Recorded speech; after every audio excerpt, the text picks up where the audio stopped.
This can be a wild and wacky process, to say the least.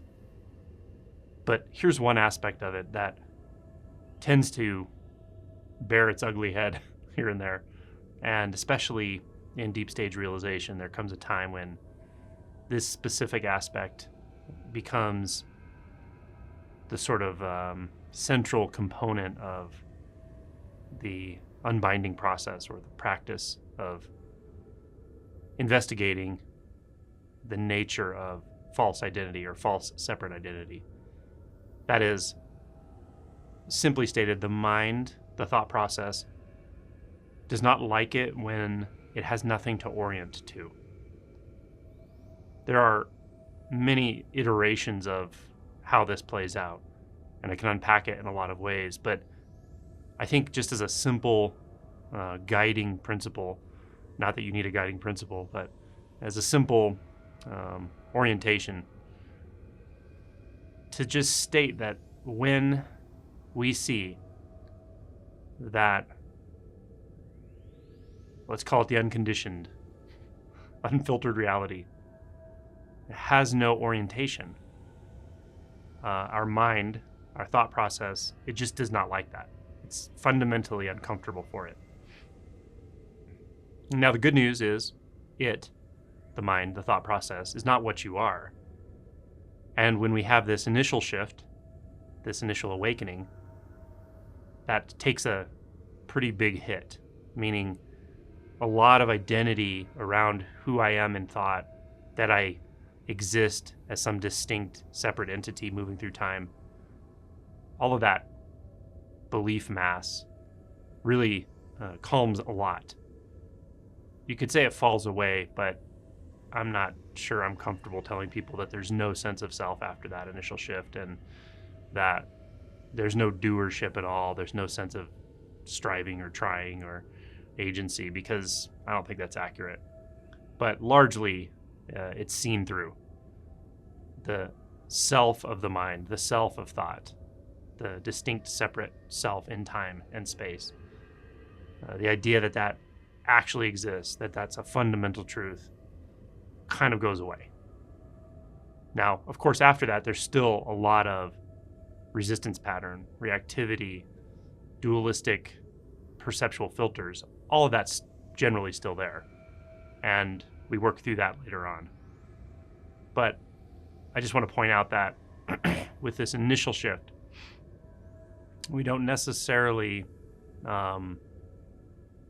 completely lose our ability to orient. The tendency to orient, whether it's to a dualistic experience, whether it's to a frame of reference, a belief system, or a reaction, is still there, and it's still operating. It might feel like it's in the background. Sometimes it may feel like it's in the foreground.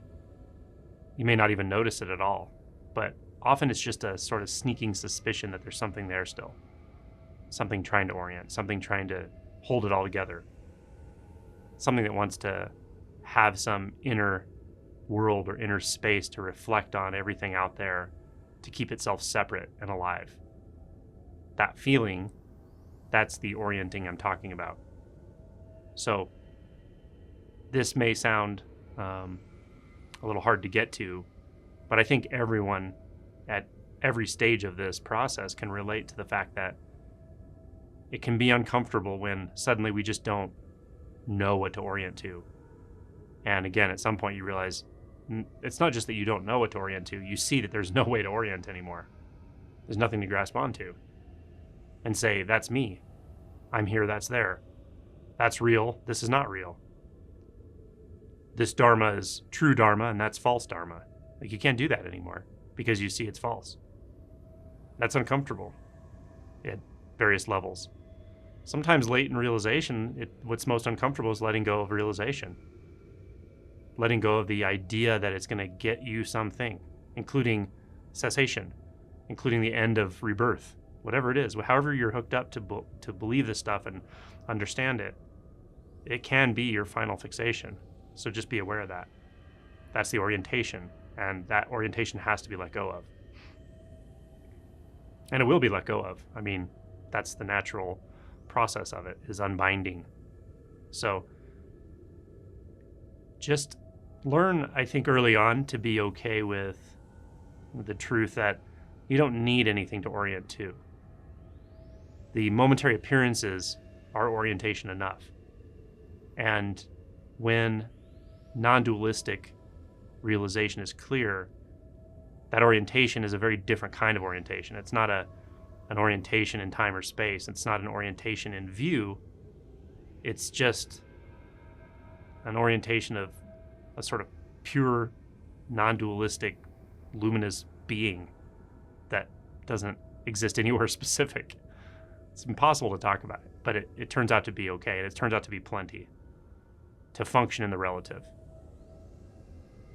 So this is why it becomes imperative to lean in to the senses later in realization, the vivid sense fields. Otherwise, you're just going to be orienting to something in the mind. You may even be orienting to the belief that there is no one, there's nothing to do, there's nowhere to look, there's no work to do, there's no one who can inquire, and you're actually fixating in the view of the absolute, the view of no self. It's a view, it's a belief system, and it's serving the same purpose as the belief system of self. It's trying to give you somewhere to orient, somewhere that feels safe, somewhere that feels like you can depend on it and believe in it. Yeah? So what does it feel like to let go of that? Right? So you orient to non-orienting. You abide in non-abiding. There is only this appearance, the sum total of what we call the sense fields. But those are just like symbols. They're symbolic, the sensory experiences for something. So how to not orient? Well, that's something that there is no how. We've gone beyond how at this point.